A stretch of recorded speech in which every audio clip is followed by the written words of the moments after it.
apparently folks over in liberal media are getting very excited about the possibility of Trump being the Republican nominee, because apparently they have learned literally nothing over these past 8 or so years. Let's take a listen to how this went. I am so excited that Democrats are once again going to be given the gift of Donald Trump being the Republican nominee for president of the United States. I know that the White House is elated. This is a dream for any Democrat running to flip a House seat or a Democrat running to keep a competitive Senate seat.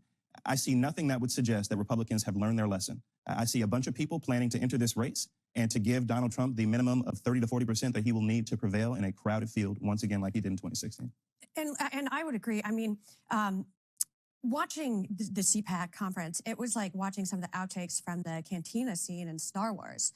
And it would be funny if it weren't so terrifying at times. But if you believe, right? as I believe, that whether the nominee is Donald Trump or Ron DeSantis or even Nikki Haley, that would pose an existential threat to democracy itself, which is what we've seen with the opposition to voting rights and the election denialism and so many other things, then you're happy that Donald Trump will be the easiest person to defeat on that side. Good luck. He says that that's Mondaire Jones, for those who are just listening. And then the female voice there was Liz Smith, Pete Buttigieg's former campaign manager. And, you know, he says Mondaire there at the beginning. Republicans have learned nothing. It's like, maybe you learned but nothing. But it sure looks like you have learned. I mean, the amount that people continue to underestimate this man. He barely lost last time. If he hadn't nuked mail-in balloting for Republicans, he very likely would have won. If he had pushed out one more round of checks in the final weeks before the election, he likely would have won. So the arrogance to think that, oh, Joe Biden, who will be pushing 86, whose approval rating is in the toilet, that he's a shoo-in if Donald Trump is the nominee, I just will never understand. Look, Trump is not 10 feet tall. Nobody's ever said that he is. No, he's also not 2 feet tall. And you people need to learn. Like, he is a contender, pound for pound, with Joe Biden.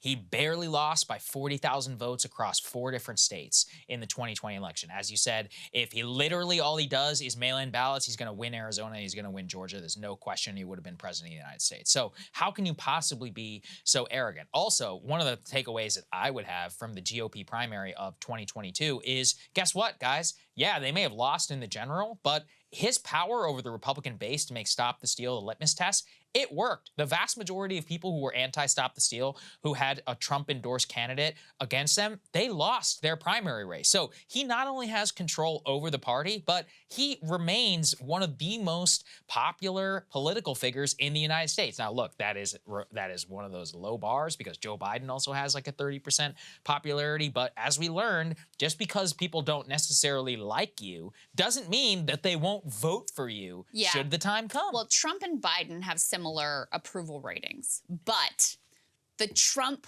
fans are all in. Right. And everybody has always felt like, about Joe Biden.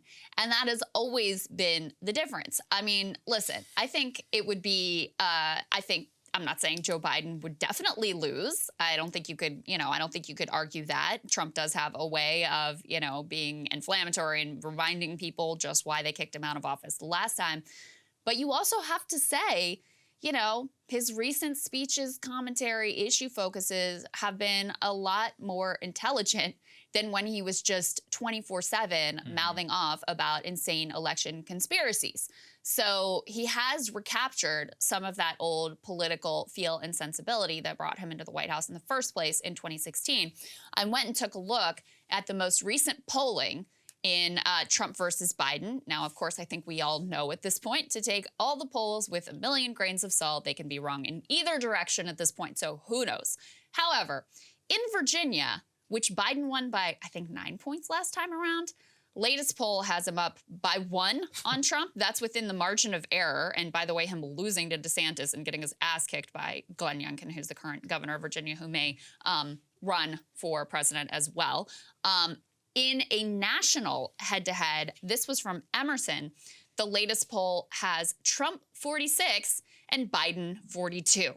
Does that sound like a shoo-in for Joe Biden to you? Does that sound like you should be like praying and ecstatic that Trump may be the nominee because Republicans can't get their act together ever to defeat him.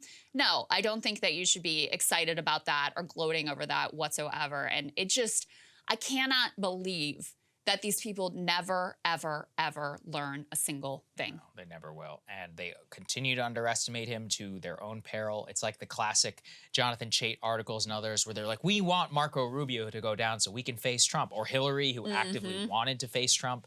Well, you know, you can, it's one of those like, how many times does he need to fool you to take him seriously? I still don't think 2020 was ever grappled with enough at the fact that they did nearly almost lose. And don't forget about the House of Representatives either. I mean, they were supposed to blow out the House, right? She only won by what? She had a 3-vote margin of 3. Yeah, she had a margin of 3. It's as pathetic. Her showing in 2020 was as pathetic as the Republican showing in 2022. How short are our political memories here? I It's just don't get astonishing. It is astonishing. it. It is. Hey guys, ready or not, 2024 is fully upon us now, and Saagar and I have been brainstorming ways that we can really up our game for this critical election. Yeah, we rely on our premium subs to expand our coverage, to add staff, to upgrade the studio. We just want to give you the best independent coverage of this election, which is possible. So if you can help us out, become a premium subscriber today, breakingpoints.com, or the link is down here in the description video. It really means the world to us. And if you like what we're all about, this is the best possible way to keep us 100% independent, working only for you.